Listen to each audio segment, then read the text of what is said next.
Alhamdulillah baik. Baik. Alhamdulillah baik. Sebelum kita mulai, coba kita pimpin doa dulu, Bu Herda, untuk bisa memimpin doa hari ini.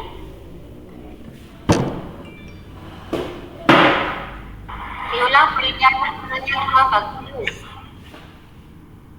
Ya, sebelum kita mulai, coba Bu Herda untuk pimpin doa. Ya, Bu.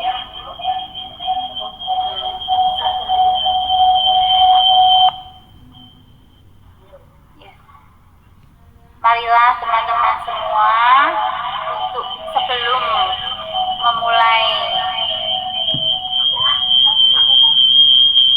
acara ini kita berdoa terlebih dahulu. Berdoa dimulai.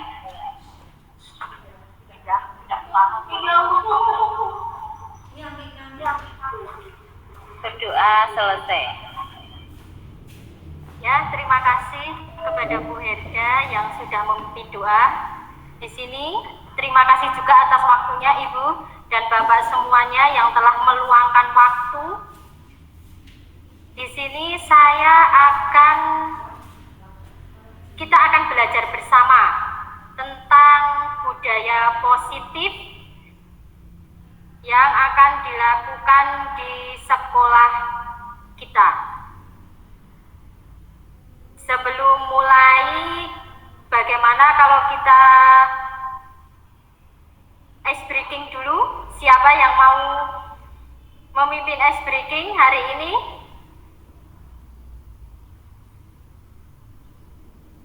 Bu Noni?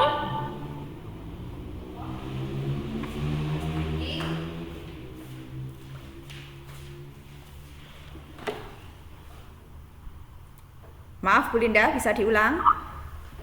Ya, sebelum kita mulai, gimana kalau kita lakukan ice breaking dulu, Bu Noni? Oh ya, saya yang pimpin ice breaking, Bu. Ya, iya. Oh ya, clue-nya saya ya Bu Linda ya. Ya. Ya, clue-nya adalah bumi itu bulat. Bulat itu satu. Oke, clue-nya bumi itu bulat. Bulat itu satu. Jika 6 itu berapa? 1, Bu. 1. Kalau 8 berapa? 2. Ya. Ya betul. Kalau 88 berapa? 4. Wah, Bu Ella, anak TikTok ini. TikTok. Sudah Bu Linda, dari saya itu. Ya, terima kasih ya Bu Noni untuk ice breakingnya hari ini. Ya Bu, sama-sama. Bisa membuat kita semangat dan tidak lupa kalau Bu Noni juga pecinta TikTok. Ya, sebelum kita mulai, izin saya SS dulu ya Bu.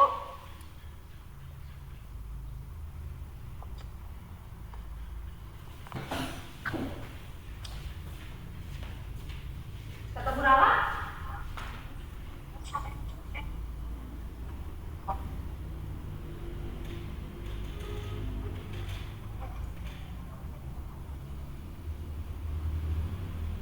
Kelihatan ya Ibu Bapak semuanya? Ya, Bu. Ya, di sini kita mulai saja. Di sini saya akan menyampaikan budaya positif, yaitu tugas saya diseminasi aksi nyata.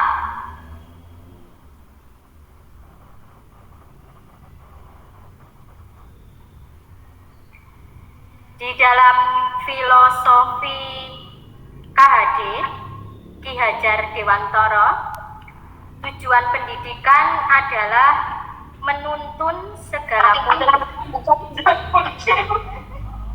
yang ada pada anak-anak agar mereka dapat mencapai kebahagiaan dan keselamatan yang setinggi-tingginya, baik sebagai individu maupun sebagai anggota masyarakat.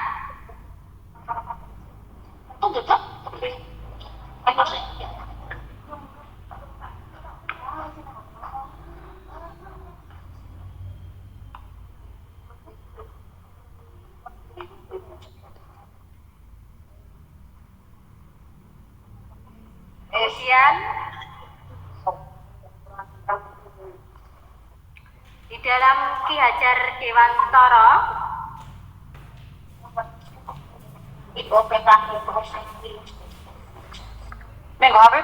itu filosofi yang pertama yaitu pendidikan adalah benih-benih kebudayaan yang dapat mengantarkan murid pada budi pekerti.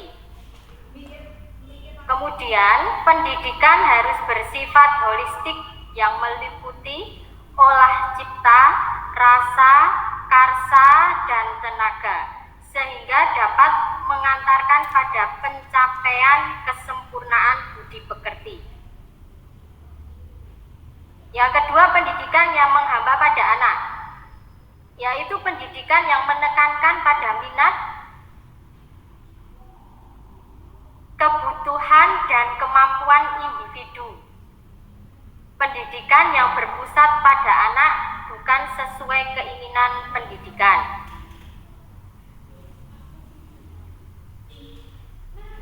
Kemudian yang ketiga, coba pendidikan merupakan tabula rasa, yaitu anak bukanlah kertas kosong yang digambar sesuai keinginan orang dewasa.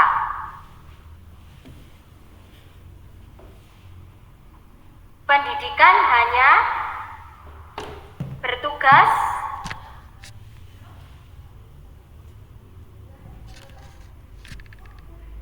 kemudian pendidikan adalah proses menuntun anak. Guru harus menempatkan anak sebagai subjek pendidikan.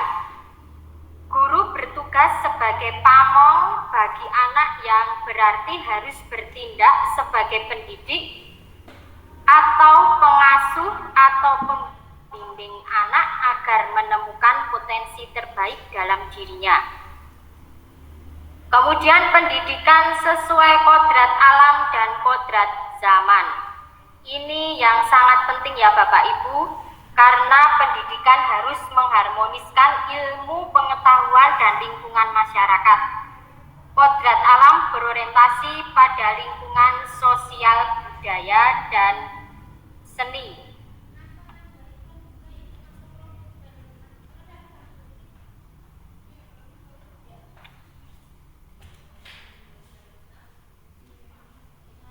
Kemudian peranan pendidik. Kerjanya seorang guru tidak ubahnya seperti kerjanya seorang petani yang senantiasa membuang duri serta mencabut rumput yang tumbuh di celah-celah tanamannya. Menurut Imam Al-Ghazali, sekolah diibaratkan sebagai tanah tempat bercocok tanam, sehingga pendidik harus mengusahakan sekolah jadi lingkungan yang menyenangkan, serta menjaga dan melindungi murid dari hal-hal yang tidak baik. Berarti kalau sekolah kita lingkungannya menyenangkan, pasti murid-murid itu bahagia dan dan rasan juga di sekolahan ya. Salah satu tanggung jawab seorang pendidik adalah bagaimana menciptakan suatu lingkungan positif yang terdiri dari warga sekolah yang saling mendukung, saling belajar, saling bekerja sama, sehingga tercipta kebiasaan-kebiasaan baik yang akan menumbuhkan karakter-karakter baik warga sekolah yang akhirnya akan membentuk sebuah budaya positif. Nah, ini arti budaya. Kata budaya merupakan bahasa yang berasal dari bahasa Sanskerta, yaitu budaya, yang merupakan bentuk jamak dari budi yang memiliki arti budi atau akal. Sedangkan dalam bahasa Inggrisnya, budaya dikenal dengan nama culture, yang berasal dari bahasa Latin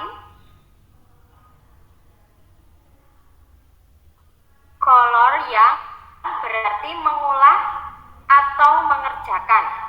Budaya merupakan pola atau cara hidup yang terus berkembang oleh sekelompok orang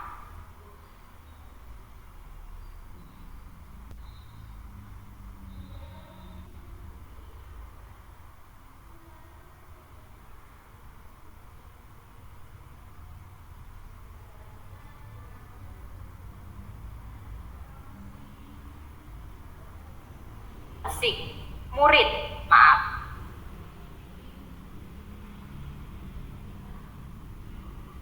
Coba, apakah di sekolah kita ya Bapak Ibu, kita sudah menerapkan budaya positif? Coba, saya akan bertanya dengan Bu Lia. Bu Yulia. Bu Yulia gangguan sinyal, Bu. Oh ya, berarti Bu Nuni saja, Bu Nuni. Ya, mohon diulang, Bu. Ya, di sekolah Bu Nuni itu sendiri, apakah sudah menumbuhkan budaya positif? Sudah, Bu Linda. Coba, contohnya apa ya, Bu?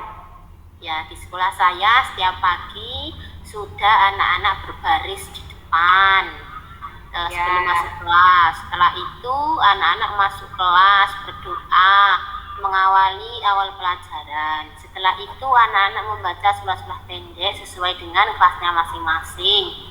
Setelah itu membaca Asmaul Husna dan baru dimulai pelajaran.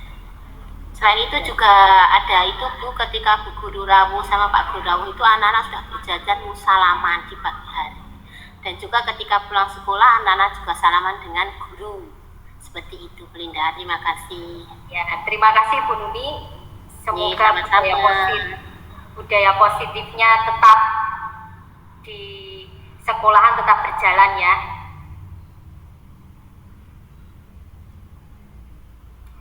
Kita lanjut, kemudian kita ke eksplorasi konsep budaya positif. Perubahan paradigma atau stimulus respon lawan teori kontrol dan arti disiplin dan 3 motivasi perilaku manusia. Ada juga keyakinan kelas, hukuman dan penghargaan, dan 5 kebutuhan dasar manusia. Kemudian 5 posisi kontrol segitiga restitusi. Nah, tadi kita sudah mengupas tentang konsep tentang budaya positifnya, dan sekarang kita akan lanjutkan ke eksplorasinya konsep budaya positifnya itu apa.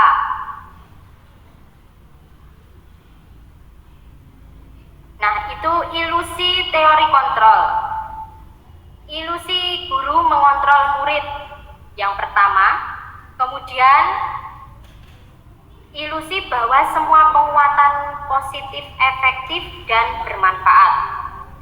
Yang ketiga, ilusi bahwa kritik dan membuat orang merasa bersalah dapat menguatkan karakter. Kemudian ilusi bahwa orang dewasa memiliki hak untuk memaksa. Nah, perubahan paradigma stimulus respon ke teori kontrol bisa dilihat ya Bapak Ibu. Bisakah kita mengontrol seseorang? Nah, kalau dikatakan kita itu sebagai guru, itu apakah kita dapat mengontrol murid? Nah, yang pertama yaitu stimulus respon dulu. Kita mencoba mengubah orang agar berpandangan sama dengan kita. Kemudian teori kontrolnya, kita berusaha memahami pandangan orang lain tentang dunia. Selanjutnya, perilaku buruk dilihat sebagai suatu kesalahan. Teori kontrolnya, semua perilaku memiliki tujuan. Selanjutnya, orang lain bisa mengontrol saya. Teori kontrolnya, hanya Anda yang bisa mengontrol diri Anda. Kemudian selanjutnya saya bisa mengontrol orang lain. Teori kontrolnya Anda tidak bisa mengontrol orang lain. Lanjut, pemaksaan ada pada saat bujukannya gagal. Nah, pada saat pemaksaan ada pada saat bujukan gagal itu, teori kontrolnya kita harus berkolaborasi dan konsensus dan menciptakan pilihan-pilihan baru. Kemudian model berpikir menang atau kalah, teori kontrol mungkin model berpikir menang-menang.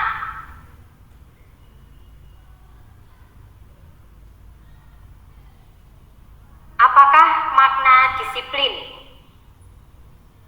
Berasal dari bahasa Latin disiplin yang artinya belajar. Makna asal dari kata ini berkonotasi dengan disiplin diri dari murid-murid Socrates dan Plato. Disiplin itu sendiri membuat orang menggali potensinya menuju sebuah tujuan, apa yang dia hargai. Namun dalam budaya kita, makna kata disiplin telah berubah menjadi sesuatu yang dilakukan seseorang pada orang lain untuk mendapatkan kepatuhan. Kecenderungan umum adalah menghubungkan kata disiplin dengan ketidaknyamanan, bukan dengan apa yang kita hargai atau pencapaian suatu tujuan mulia. Nah, menurut Ki Hajar Dewantara, merdeka ya, belajar itu kalau menurut Ki Hajar Dewantara itu merdeka. Merdeka itu artinya tidak hanya terlepas dari perintah, akan tetapi juga cakap buat memerintah diri sendiri.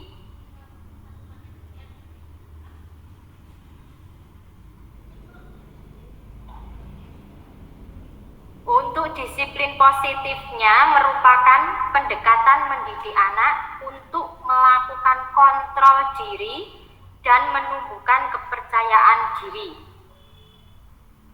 Tujuan dari disiplin positif adalah menanamkan motivasi internal pada murid-murid kita, yaitu untuk menjadi orang yang mereka inginkan dan menghargai diri sendiri dengan nilai-nilai yang mereka percaya.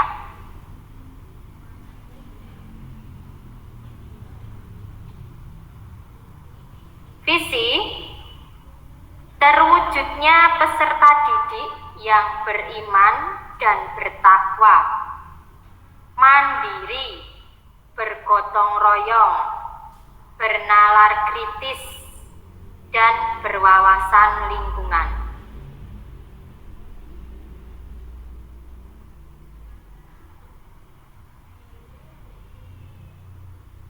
Teori motivasi perilaku manusia, yaitu motivasi eksternal, yaitu untuk menghindari ketidaknyamanan atau hukuman. Apa yang akan terjadi apabila saya tidak melakukannya? Kemudian motivasi eksternalnya untuk mendapatkan imbalan, apa yang akan saya dapatkan apabila saya melakukannya?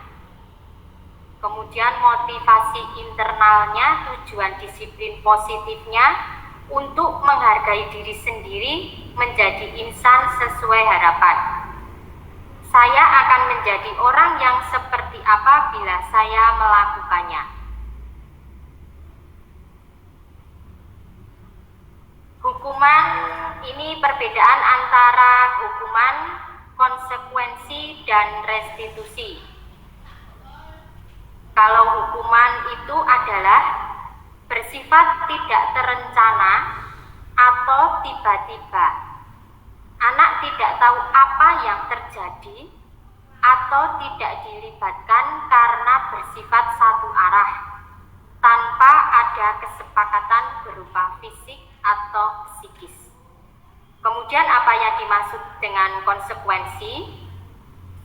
Yaitu terencana atau disepakati sudah dibahas, disetujui murid, murid dibuat nyaman dalam waktu pendek berdasarkan data yang umumnya dapat diukur.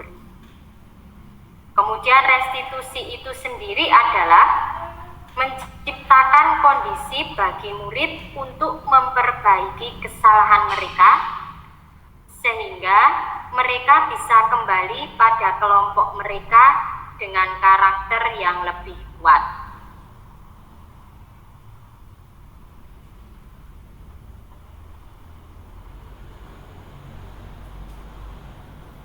Kemudian dihukum oleh penghargaan. Penghargaan maupun hukuman adalah cara-cara mengontrol perilaku seseorang yang menghancurkan potensi untuk pembelajaran yang sesungguhnya. Alasan penghargaan merupakan hukuman. Yang pertama, pengaruh jangka pendek dan jangka panjang. Kemudian, penghargaan tidak efektif. Kemudian selanjutnya, penghargaan merusak hubungan. Penghargaan mengurangi ketepatan. Penghargaan menurunkan kualitas. Penghargaan mematikan kreativitas. Dan penghargaan menghukum. Biasanya itu ini cerita dulu berbagi ya Bapak Ibu. Apakah di kelas Bapak Ibu itu masih menggunakan penghargaan hukuman atau tidak? Coba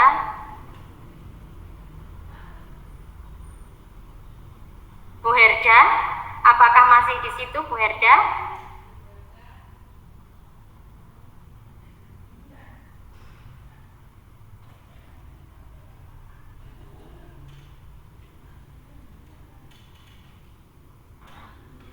Maaf Bu Linda, bisa diulang, sinyalnya agak.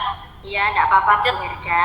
Ini saya tanya, apakah di kelas Ibu ada penghargaan hukuman seperti yang tadi apakah di kelas Ibu itu masih menggunakan penghargaan hukuman?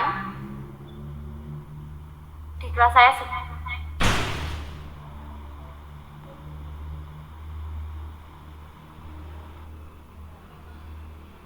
Bila ada anak gimana Ibu penghargaan? Bila ada anak yang salah, apakah Ibu nanti menghukumnya atau memberi penghargaan? Oh tidak, Ibu sudah tidak memakai penghargaan yang seperti itu. Hukuman itu sudah tidak ada. Oh iya, berarti sudah tidak menggunakan penghargaan hukuman itu ya Bu Herda? Iya. Ya, Ibu mengajar kelas berapa ya? Kelas 1 Bu. Oh, kelas 1 ya. Ya sudah, kalau begitu bisa dilanjut ya ini Bu. Ya lanjut Bu.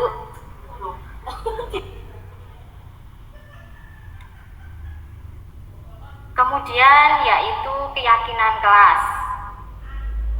Mengapa keyakinan kelas? Mengapa tidak peraturan kelas saja? Untuk mendukung motivasi intrinsik dan kembali ke nilai-nilai atau keyakinan lebih menggerakkan dibandingkan mengikuti serangkaian peraturan. Kemudian, apakah nilai-nilai kebajikan universal, nilai-nilai yang disepakati secara tersirat terlepas dari latar belakang suku, agama, negara, maupun bahasa? Ya, di dalam kelas itu pasti ada keyakinan kelas ya, yang diyakini satu kelas kita berembuk dengan anak-anak, kemudian nanti dijadikan keyakinan kelas. Nah ini kita akan pembentukan keyakinan kelas. Keyakinan kelas itu bersifat lebih abstrak daripada peraturan, yang lebih rinci dan konkret.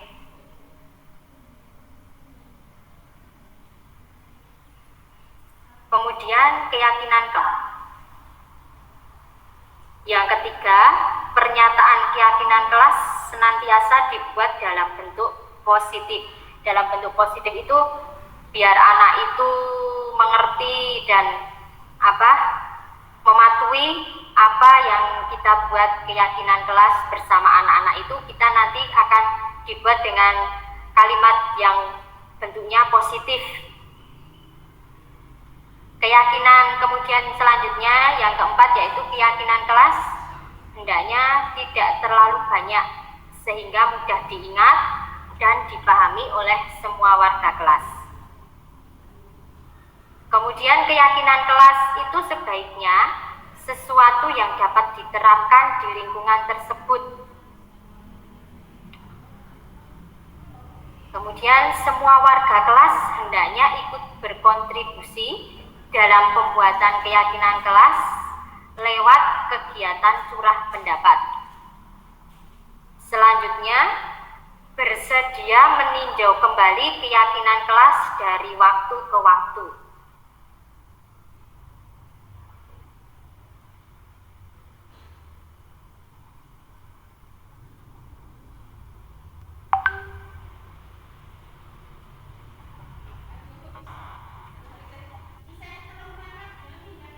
Coba di sini saya akan bertanya kepada ibu dan bapak-bapak semuanya.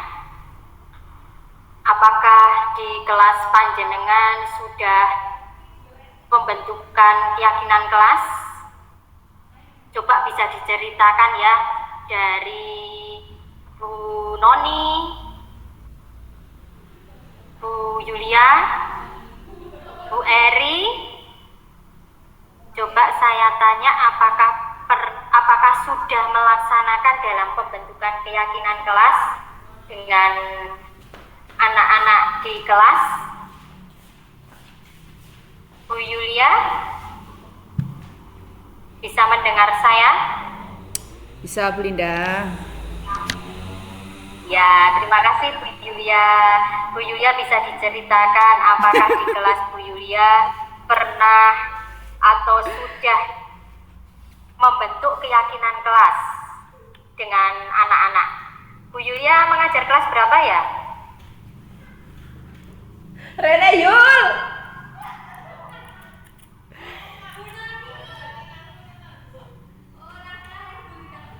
Halo Bu Yulia, bisa mendengar kata-kata saya?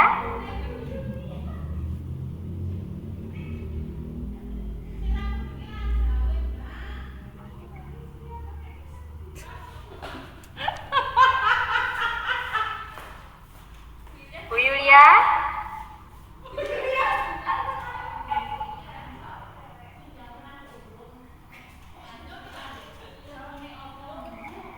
Atau ibu yang lain bisa? Maaf Bu Linda, tadi terputus. Oh ya, Bu Yulia. Saya belum melakukannya di kelas saya, Bu. Keyakinan kelas seperti apa? Ya. Mungkin nanti setelah Bu Linda menjelaskan, jadi nanti saya terapkan di kelas saya. Ya, terima kasih ya Bu Yulia. Ya. Coba di sini apakah ada yang sudah melaksanakan atau membentuk keyakinan kelas? Bu Noni atau Bu Eri atau Bu Herda?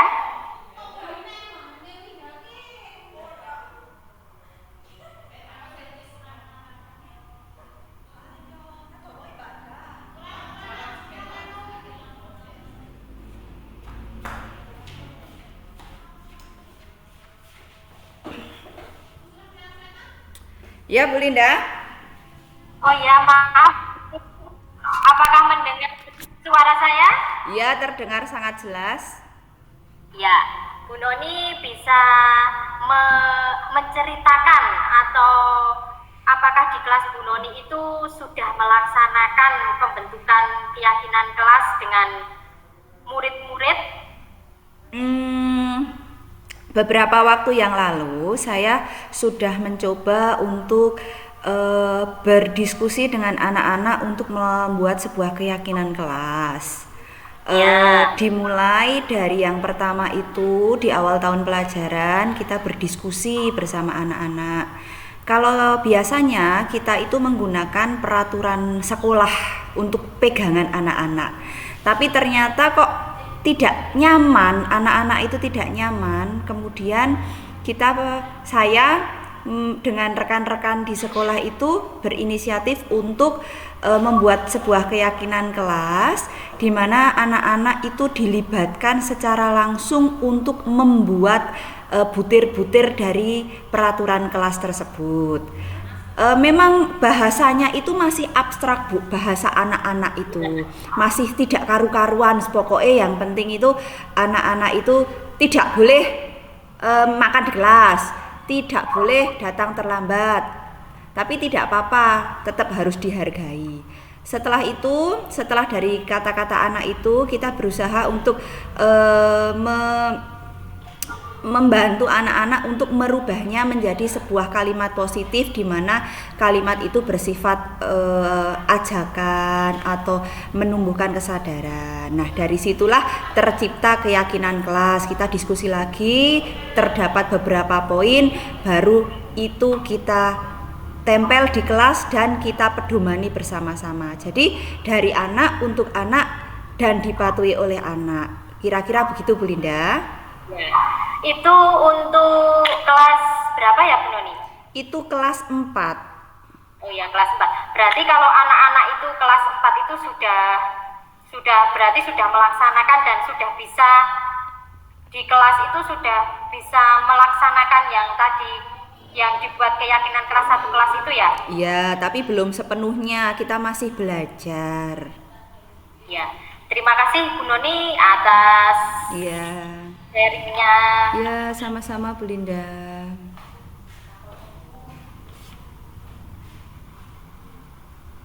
Nah, ini tadi Ibu, Bapak-bapak semuanya dari Bu Noni itu di kelas 4 itu sudah, walaupun masih belajar, keyakinan kelasnya sudah melakukan keyakinan kelas ya Bu, walaupun anak-anak masih belajar.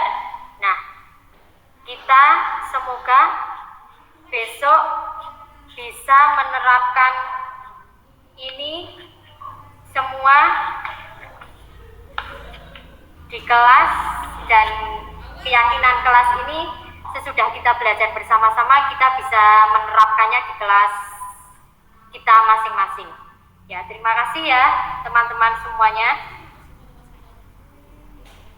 Nah, ini contoh pembuatan keyakinan kelas.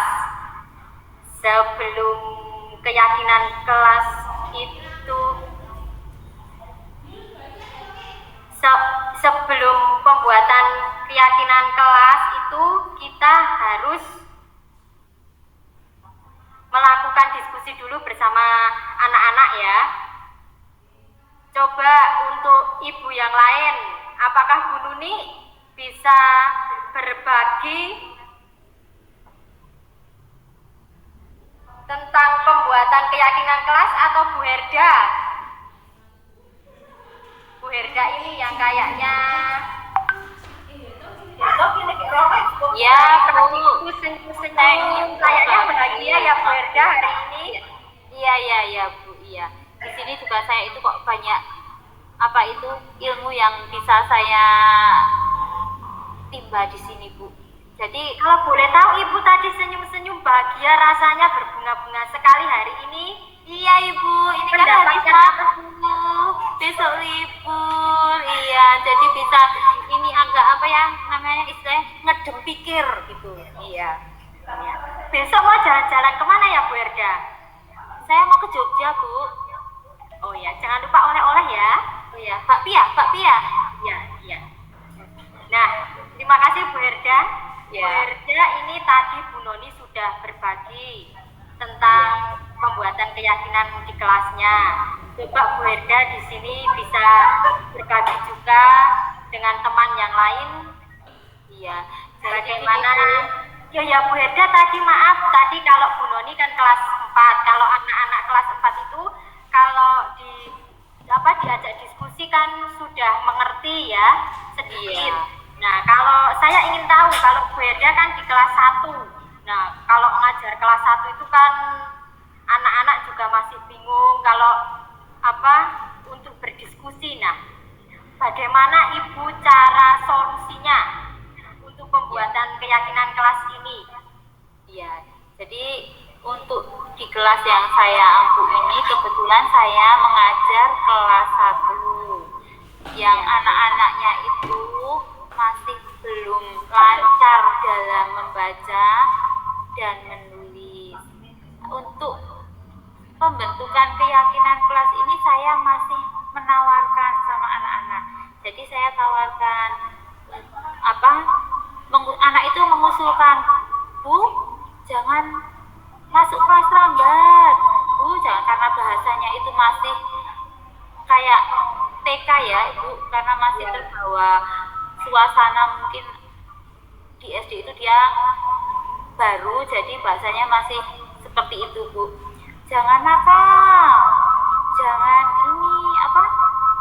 meladai lah, seperti itu bahasanya. Tapi saya menawarkan dulu kepada anak untuk menyepakati apa yang harus saya tulis, karena yang nulis kan saya, Bu, bukan anak-anak.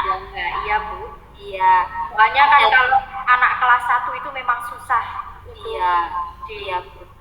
Terus di situ ada yang cuma menulis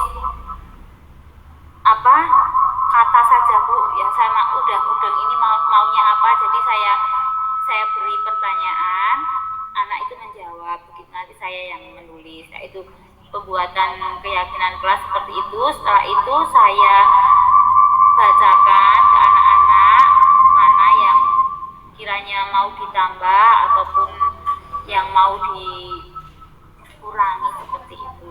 Tapi anak alhamdulillah bisa mengerti setelah saya bacakan itu, oh ini ya keyakinan kelas kita sekarang itu seperti ini. Gitu, Bu. Untuk kelas 1 itu memang harus super sabar. Kalau saya mengajar anak kelas itu tuh banyak bermain dan bernyanyi, Bu. Tepuk-tepuk aja adanya itu. Seperti itu, Bu Linda. Oh iya, terima kasih atas solusi atau sharingnya ya Bu Herda. Iya, sama-sama Bu Linda. Ini untuk kelas 1 murid siswanya satu kelas berapa ya jumlah muridnya? Kalau murid saya itu 15 untuk tahun ini, Bu Linda. Oh iya, 15. Berarti itu pembuatan keyakinan kelasnya tidak banyak-banyak ya Bu? Iya. Biar anak itu mengerti. Iya, kelas 1 ya. Iya, Bu. Iya. Terima kasih ya Bu Herda. Iya, Bu Linda, sama-sama. Tetap semangat bahagia.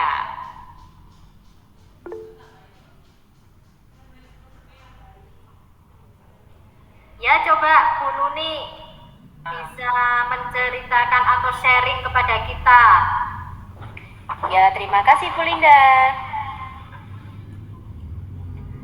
Saya di sini akan sharing-sharing berbagi tentang pembuatan keyakinan kelas. Pada dasarnya saya itu tidak sepenuhnya memiliki hanya 1 minggu itu, kalau PAI hanya 3 jam ya Bu Linda. Dan pendalaman materi, pendalaman kitab sucinya juga cuma 2 jam. Jadi saya memiliki kelas di kelas yang saya tempati itu 1 minggu hanya 5 jam itu untuk kelas atas. Jadi untuk keyakinan kelasnya mungkin saya hanya mengikuti saja dari guru kelasnya. Nanti kira-kira ada yang perlu kita tambahkan atau memang sudah anak-anak sudah setuju dengan peraturan dan keyakinan kelas yang ada di kelas tersebut, kita sudah cukup seperti itu saja. Untuk saya khususnya itu biasanya ketika dalam membuat keyakinan kelas yang sering ditambahkan oleh anak-anak itu ketika pembelajaran pendidikan agama dan budi itu tentang apabila kita sedang membaca Al-Quran bersama-sama itu kita harus berbunyi semua, Bu Linda, tidak bisa diam, tidak ikut minyak itu enggak. Jadi walaupun itu nanti kita masukkan ke dalam menghormati dan menghargai orang lain, tetapi kita lebih ke spesifiknya ke bagian itu, seperti itu. Berarti itu yang keyakinan kelas Ibu mengajarnya kalau untuk PAI dan agama itu dari kelas 1 sampai kelas 6 ya? Iya, Bu Linda, kelas 1 Ya. sampai 6. Berarti kalau untuk yang kelas rendah itu mungkin berbeda ya keyakinan kelasnya dengan yang dibuat di kelas atasnya, yang Iya, kelas berbeda. 4-6. Oke, berbeda karena itu juga ditentukan oleh anak-anak sendiri. Kadang kalau kelas bawah itu gurunya yang memberikan stimulusnya seperti ini harus seperti ini dulu. Tapi kalau kelas atas kan sudah banyak sekali, Bu, tidak boleh nendang misalnya, tidak boleh. Kita wujudkan ke bagian apa seperti itu. Ya. Terima kasih. Ya, terima kasih Bu Nuni atas sharingnya. Kemudian ini tadi ada yang raise hand lagi ya Bu Yulia. Apakah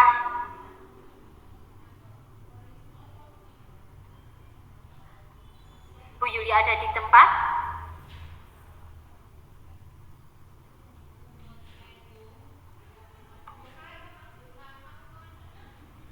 Ya, mungkin.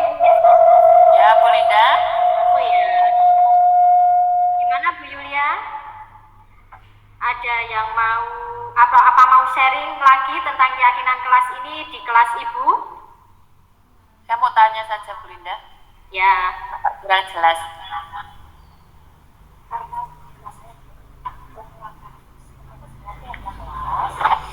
Karena di kelas saya belum menerapkan tentang keyakinan kelas. Iya. Bagaimana langkah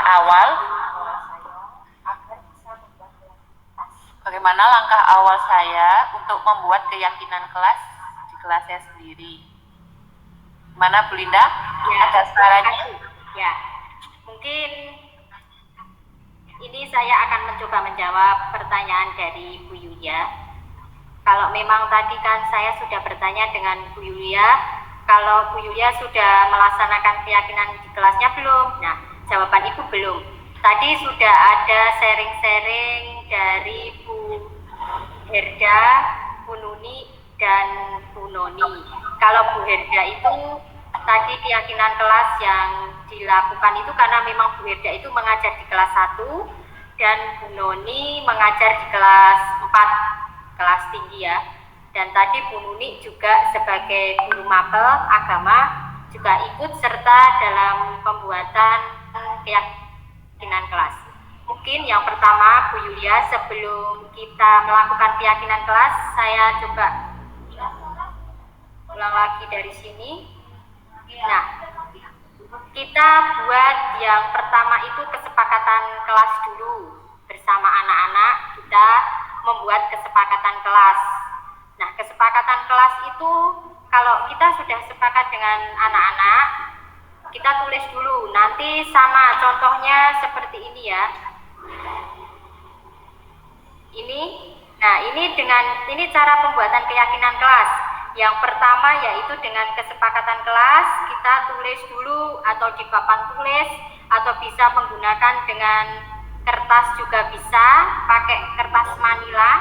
Nah, kemudian kalau kita sudah membuat kesepakatan kelas bersama anak-anak, kita membuat kalimat itu dalam bentuk positif, ajakan, supaya anak-anak itu bisa mematuhi peraturan itu yang tidak membuat anak itu istilahnya itu kalau kayak terpaksa gitu mengikuti aturan-aturan kelas yang dibuat. Nah, seperti membuat kalimat yang positif.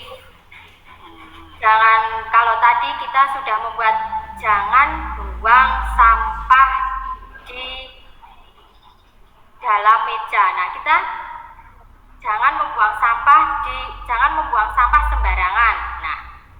Nah, kita membuat kesepakatannya bila anak-anak bisa mengerti ya, kita ubah menjadi kalimat yang positif. Buanglah sampah di tempat sampah, atau kelas bersih bila kita tidak membuang sampah sembarangan. Itu pokoknya kalimat-kalimat yang bisa membuat anak-anak itu mengertilah bila tidak terpaksa melakukan itu. Kemudian setelah itu, kita buat keyakinan kelasnya. Keyakinan kelasnya sudah selesai kan, tadi sudah kita buat dalam bentuk kalimat positif, kemudian kita buat menjadi keyakinan kelas. Nanti keyakinan kelas kita jangan banyak-banyak, Bu. Kita kalau banyak-banyak nanti anak-anak bingung. Iya. Jangan terlalu banyak, mungkin beberapa aja, nanti anak-anak kan bisa mau tahu kalau mengajar kelas berapa ya, Bu Lia? Kelas 3, Bu Linda. Oh ya, berarti kalau kelas 3 itu anaknya sudah bisa diajak diskusi ya? Sudah. Ya, beda sama tadi anak yang kelas 1, mungkin Bu Eda yang jadi moderatornya ya. Kalau di kelas 3 mungkin anak-anaknya sudah bisa diajak berdiskusi. Mungkin itu Bu Yulia, mungkin besok bisa diterapkan di kelas panjenengan. Ya, Bu Linda. Ya. Bu Linda mau nanya satu lagi. Itu idealnya untuk membuat keyakinan kelas itu di awal tahun ajaran atau bisa di tengah-tengahnya atau bagaimana idealnya? Ya, mungkin kalau lebih bagusnya di tahun ajaran baru ya. Nanti di tahun ajaran baru kita bisa membuat keyakinan kelas. Nanti kalau anak-anak kan setiap awal pembelajaran tahun baru itu kan mungkin baru masa-masa masa-masa mengenal mungkin bisa kita gunakan untuk pembuatan keyakinan kelas. Mungkin itu Bu Yulia. Terima kasih Bu Linda. Ya, sama-sama. Yang namanya keyakinan kelas itu sifatnya fleksibel, bisa dibuat dan diubah. Terima kasih kepada Ibu yang kita sudah banyak sekali sharing tentang pembuatan keyakinan kelas. Kita lanjut ya.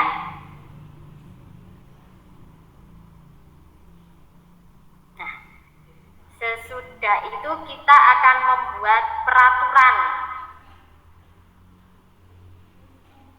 Peraturan itu selalu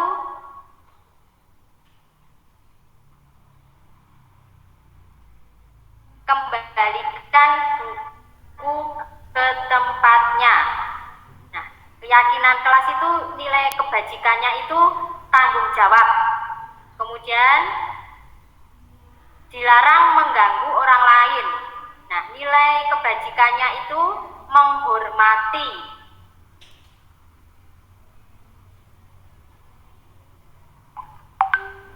Kemudian hadir di sekolah 15 menit sebelum pembelajaran dimulai. Nilai kebajikannya yaitu menghormati orang lain, komitmen pada tujuan atau berkomitmen. Kemudian peraturan yang selanjutnya dilarang melakukan kekerasan. Keyakinan kelasnya, keselamatan, menghormati orang lain. Peraturan selanjutnya dilarang menggunakan narkoba. Nilai kebajikannya kesehatan.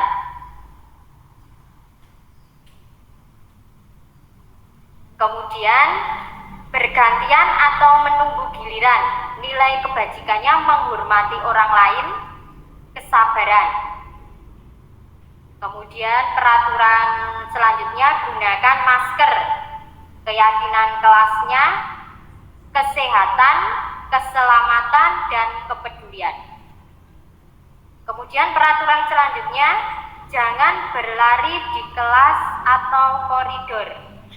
Nilai kebajikannya yaitu keselamatan, keamanan, kepedulian. Nah, ini kebutuhan dasar manusia itu yang pertama cinta dan kasih sayang. Ini sangat perlu ya, cinta dan kasih sayang. Karena untuk bertahan hidup kita harus membutuhkan cinta dan kasih sayang, kemudian penguasaan juga, kemudian kebebasan dan kesenangan.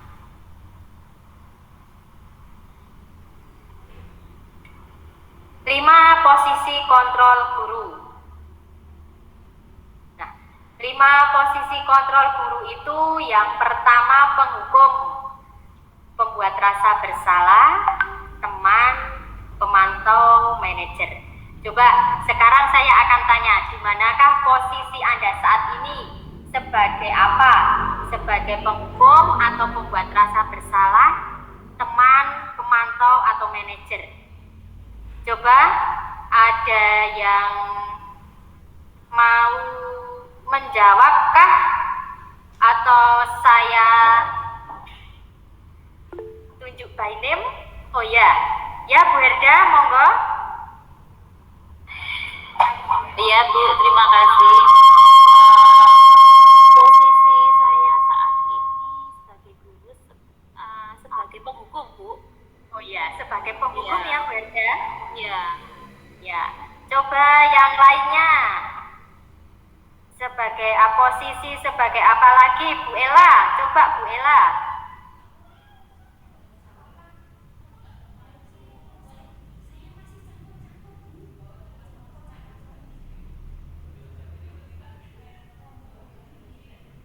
Apakah Bu Ella bisa mendengar suara saya?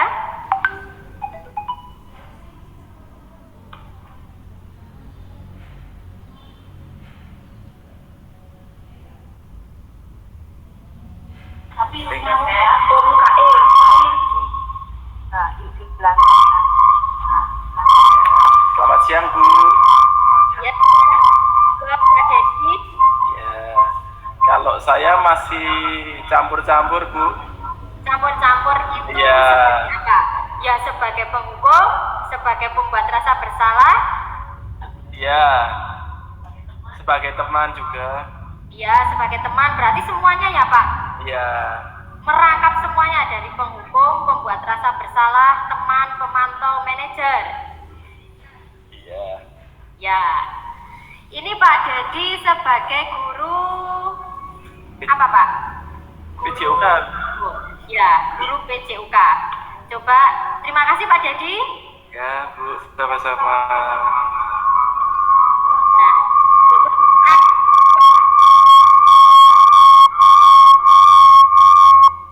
pembuat rasa bersalah, teman, pemantau, dan manajer. Nah, ini adalah motivasi, yaitu guru berbuat. Itu penghukum itu seperti menghardik, menunjuk-nunjuk, menyakiti, menyindir. Seperti contoh kalau ada anak yang tidak mengerjakan PR, itu pasti kita itu sebagai guru juga langsung marah ya. Mungkin langsung naik darah. Kenapa nggak mengerjakan PR? Atau mengatakan seharusnya ibu kecewa. Nah, coba ini yang sebagai penghukum tadi Bu Herda bisa menceritakan bagaimana jenengan sharing sebagai penghukum, anak mempunyai kesalahan apa, Bu Herda?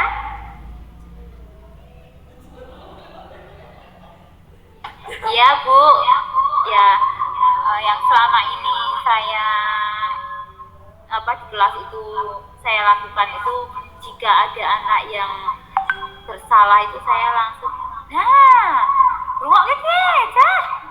Nanti kalau tidak mendengarkan langsung saya kasih hukuman, kasih pertanyaan seperti itu.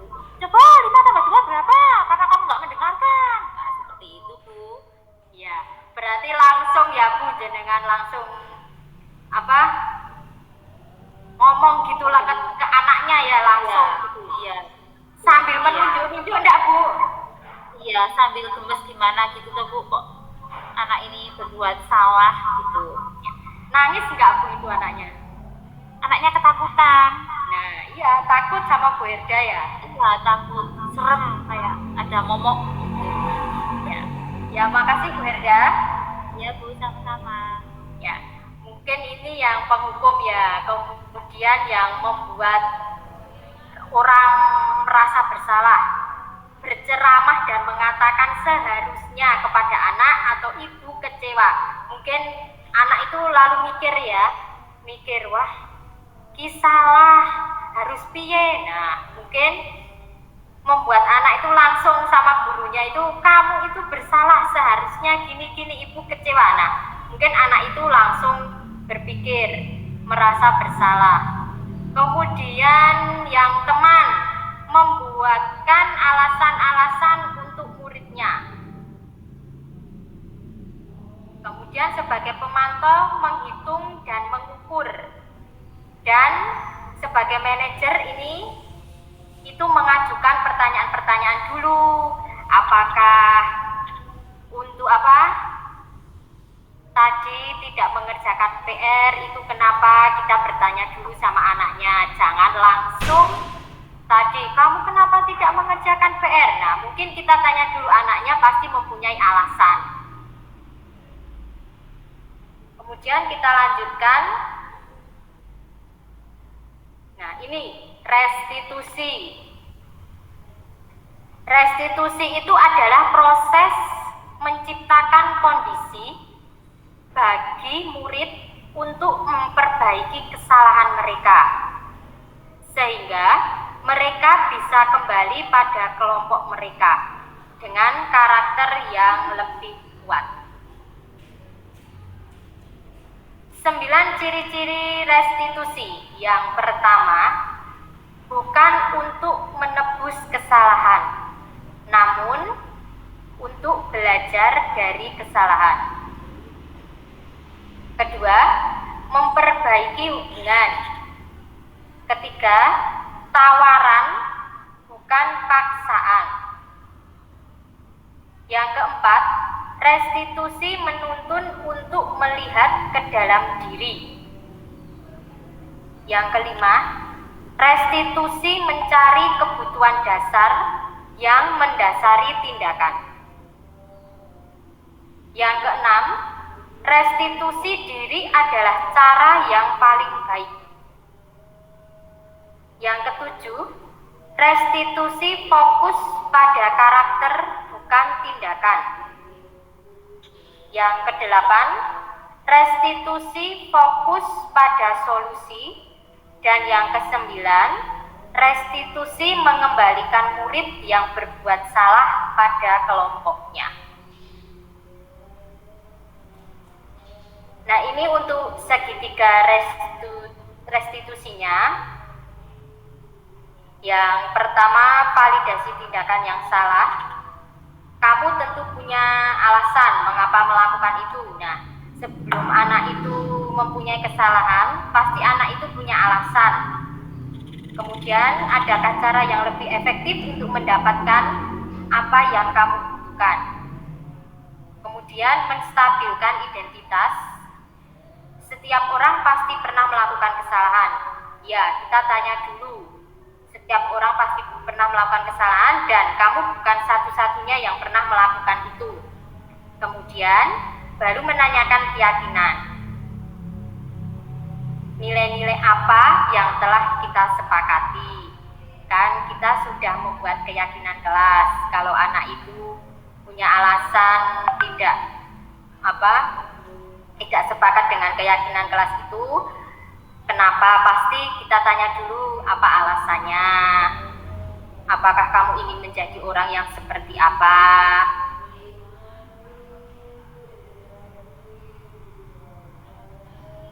Untuk membuat anak yang merasa gagal karena berbuat salah menjadi positif terhadap dirinya.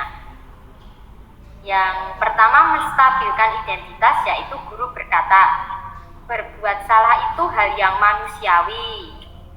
Tidak ada manusia yang sempurna. Bapak atau ibu juga buat salah. Kita pasti bisa menyelesaikan permasalahan ini. Bapak atau ibu tidak tertarik untuk mencari tahu siapa yang benar, siapa yang salah. Bapak atau ibu lebih tertarik untuk menyelesaikan masalah. Dan selanjutnya, kalau kamu menyalahkan dirimu sendiri terus-menerus, apakah kamu bersikap baik pada dirimu sendiri?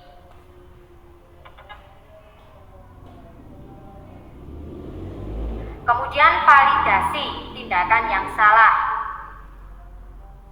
Yang pertama, kamu bisa saja kan melakukan hal yang lebih buruk, tapi kamu tidak melakukannya kan? Kamu pasti punya alasan mengapa melakukannya. Apa yang penting bagi kamu? Kamu boleh tetap berusaha menjaga sikap itu, tapi tambahkan sikap yang lain, yang baru. Maukah kamu belajar cara lain untuk mendapat yang kamu butuhkan tanpa harus memukul? Apakah kamu bisa melakukan dengan lebih baik besok lagi?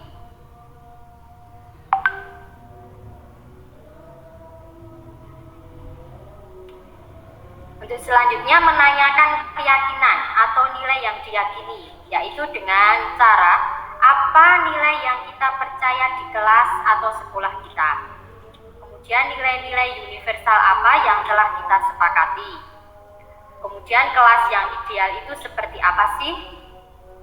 Kemudian kamu ingin jadi anak seperti apa? Apa yang kamu rasakan? Ketika kamu melakukan itu, kamu menjadi orang yang seperti apa? Nah, ini adalah contoh penerapan restitusi. Ada anak yang tidak, ini contoh anak yang, ini murid saya sendiri, yaitu kelas 5, karena anak ini pernah tidak mengerjakan PR, dan saya panggil, dan anak ini saya tanya apakah alasannya kenapa tidak mengerjakan PR, dan anak ini juga memberikan alasan, yaitu karena anak ini pergi ke rumah neneknya yang sedang sakit. Nah, saya sebagai guru juga tidak langsung tidak langsung marah. Mungkin saya tanyakan dulu apakah anak ini pasti akan punya alasan-alasan yang mungkin saya bisa terima. Nah, apakah ibu di sini juga pernah menerapkan restitusi? Coba kita bisa sharing-sharing sebentar saja sebelum waktunya selesai.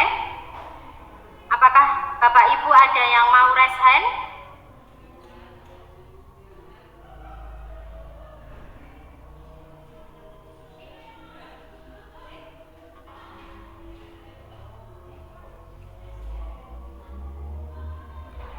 Kalau tidak ada yang raise hand, apakah nanti saya langsung by name saja? Monggo.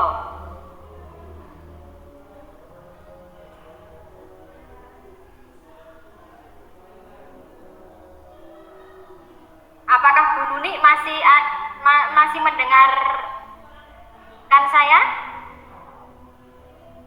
Ya, Bu Linda. Ya. Ibu bisa kita menceritakan atau dari pernah menerapkan segitiga restitusi di siswa Ibu? Ya, Bu bisa. Ya, coba. Ya, untuk penerapan segitiga restitusi dalam saya menindaklanjuti anak yang sudah melakukan pelanggaran, misalnya Yang pertama kita menanyakan terlebih dahulu, meyakinkan anak apakah anak tersebut memang melakukan kesalahan tersebut. Ya tidak, selanjutnya kita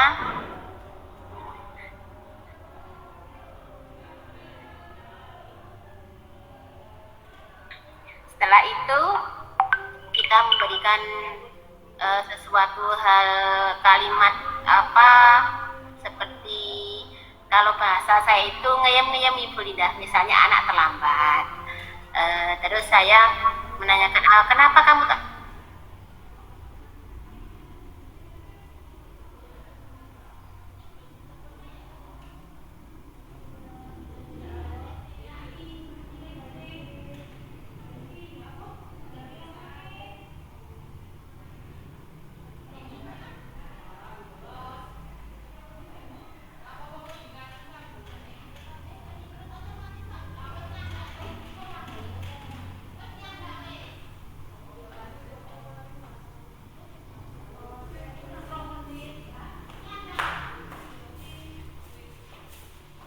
Nggawa wifi-ne dhewe.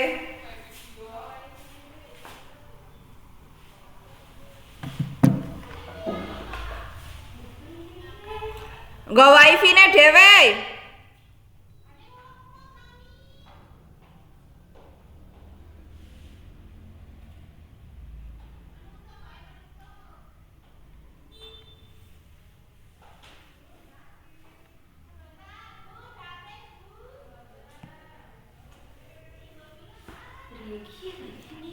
Saman kuwi di nganu. Njur ditutup ae nglekan. Wis ngonyo wis nyantel, ayo mlebu meneh Linda.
Maaf ibu-ibu, bapak-bapak, ini tadi sinyalnya down. Durung iso mlebu e.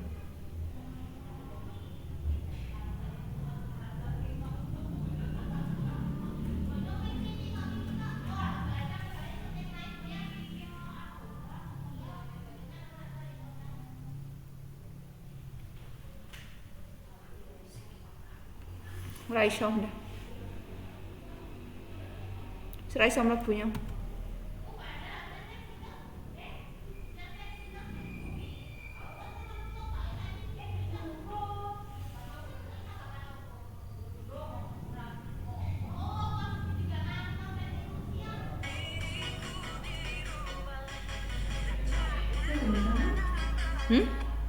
Ora iso mlebu.